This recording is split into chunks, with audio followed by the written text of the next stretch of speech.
Hey everybody, it's Old School Heart, aka Tiffany. If you are watching this on Facebook, do me a favor. Please hit the like button, as well as if you're not a subscriber, subscribe to the channel. Please share this on Instagram, on Twitter, on Facebook, wherever you can share that, that'd be great.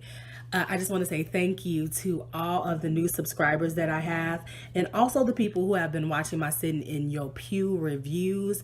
Thank you for the comments, the good and the bad. I most definitely get a chance to look at those comments and respond to those. So I just want to say thank you for all the views on that. Now I know it's been a super long time since I've done a video, and I just want to say thank you for your patience. I have had so many things happen, and so let me get that to you guys quick so we can go on to the review.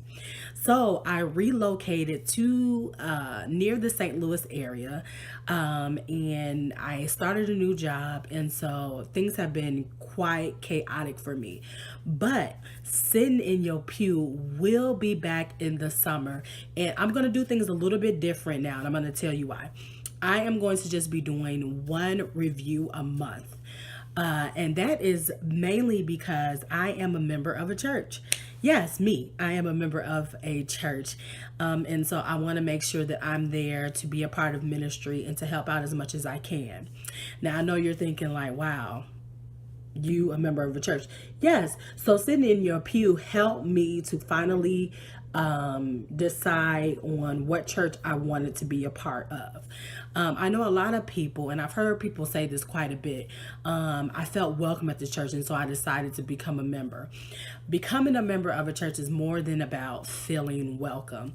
It's about how God can use you in that church. And not only that, you want to make sure that you go to a church where the pastor is biblically accurate. That's important.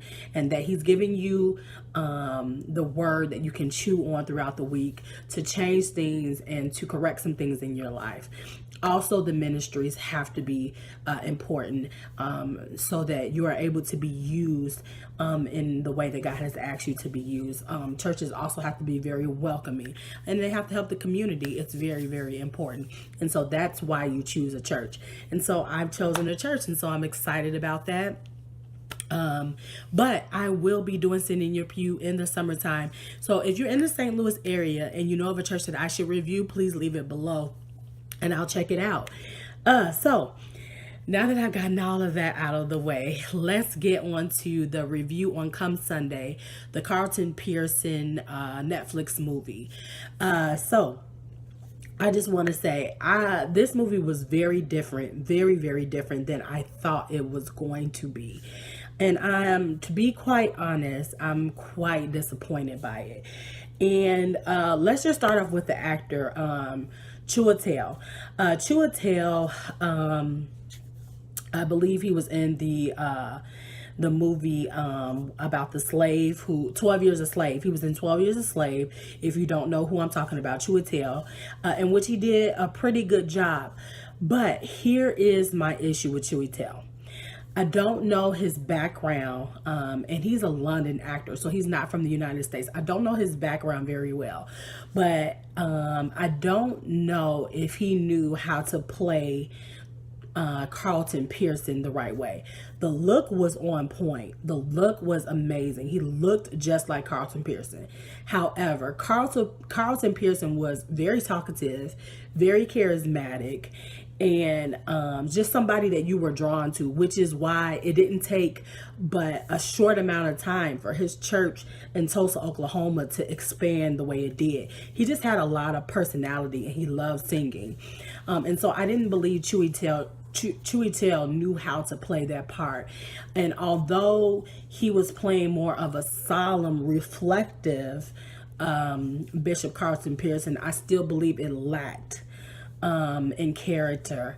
And I just wasn't a fan of it. Sometimes I think it's important when you have certain roles, and especially if you're talking about the Christian community, that you pick an American actor that knows about church. And I'm not saying Chiwetel doesn't know about church, but there's a dynamic, especially when you're dealing with somebody who goes to church in the southern area.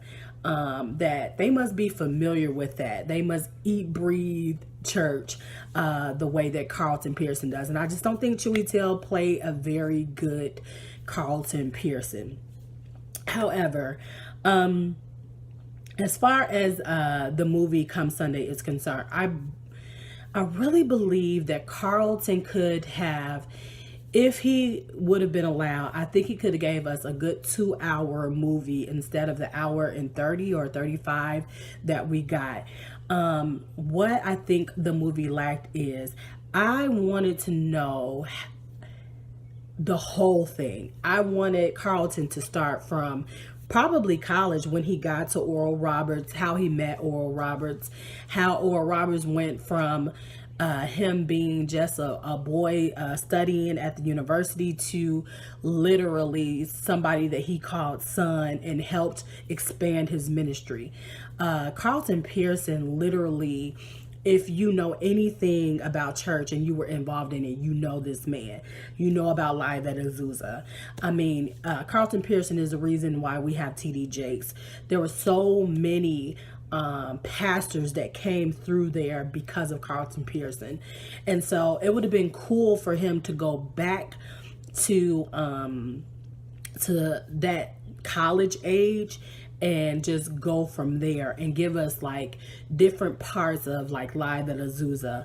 I mean, Live at Azusa is amazing if you know anything about it or you remember it. That's where Fred Hammond premiered Jesus Be Offense, which took off for him. That was one of Fred Hammond's biggest songs. Not to mention when he talks about Mother Sherman and you keep on keeping on, baby, you yet holding on. I mean, those are iconic things that Carlton Pearson gave us, not to mention that he was a dynamic pastor. And so it made me upset that he did not go back and they didn't allow him to go back to that point in his life. So this story pretty much begins probably a year, maybe a year before the big controversy. And so they really just get to the point where Carlton has an uncle who commits suicide while he's in jail because he doesn't want to be there. And Carlton really, me working in jail and knowing how jail is I'm not going to try to spoil this for you, but Carlton's response to his uncle's request was so bogus and so wrong. And man, I just feel as if I think if he would have sought God in that moment, his response would have been differently. And so it sucked. But it starts right after his uncle commits suicide. His uncle is almost 70 years old when he does it. So it's really a shock and an awakening for Carlton Pearson. And so then he has this awakening while he's putting his baby to sleep and he sees these starving kids in Africa. And one of the things that was not mentioned was Carlton Pearson did a Dateline about the whole controversy that he went through. And what he said was he just couldn't imagine his grandparents or these kids in Africa going to hell because they did not know Jesus. And so that's how the controversy began.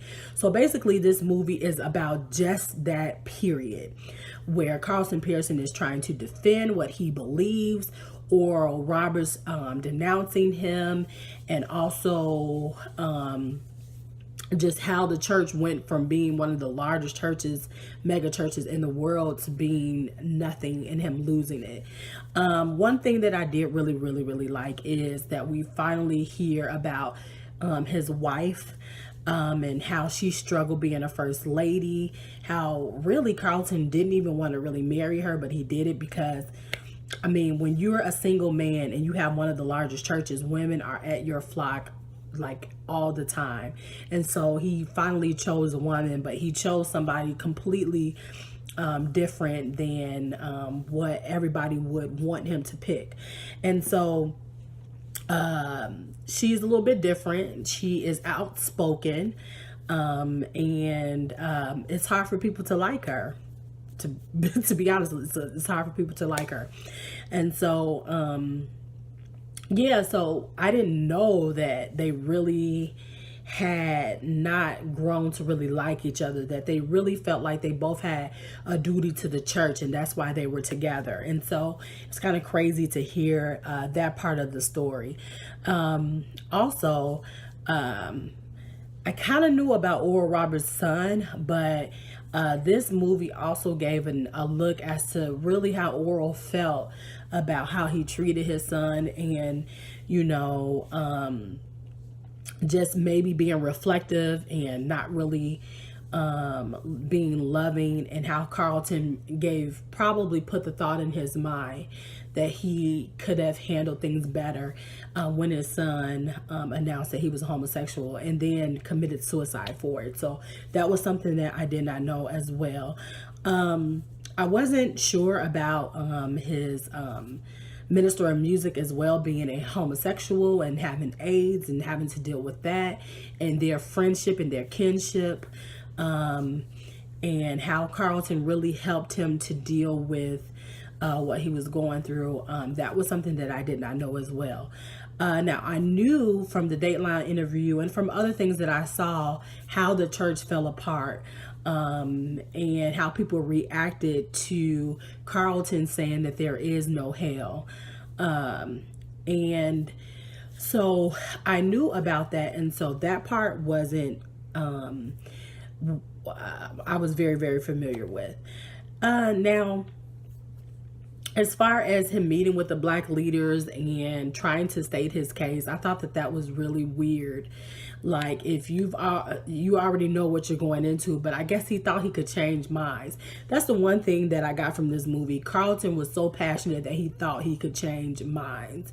And the reality is, as a pastor that spoke that way for a number of years, I'm not sure that he quite understood that the message that he had already fed was there. And so, yes, people are going to be like, no, that's not what you told us before. No, we don't believe you. You said you've been coming from the word the whole time, and so why would I believe you now? And so I didn't quite understand why Carlton didn't get that. And why he really went around trying to convince people of something that different.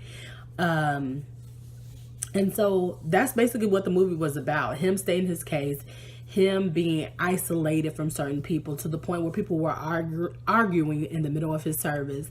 And just losing a church that he started, losing the TV sponsorship, which is big. It was really sad. Of course, I don't want anybody to be treated wrong. And I think that a lot of people handled the situation wrong, calling him a devil, a demon, confronting his wife at the grocery store and praying for her and telling her to leave him and stuff like that. And that was just ridiculous. So basically the movie just basically was about his awakening, what he believes now, that there is no hell. And trying to convince people to believe in the same thing that he believed in. And he, to this day, still believes the same thing. And I think what's so crazy is back then, a lot of people did not agree with him. But you have a lot of Christians or people who proclaim themselves to be Christians who do actually believe what Carlton Pearson believes. And wow, I mean, I never thought that we would get to that time, but Carlton Pearson now, he probably, if he would have came out and said this now, he wouldn't have had as much controversy as he did back then. So, I personally liked the Dateline documentary way better than I liked the movie, because it showed two sides. It showed the before Carlton Pearson, who was very fiery, who,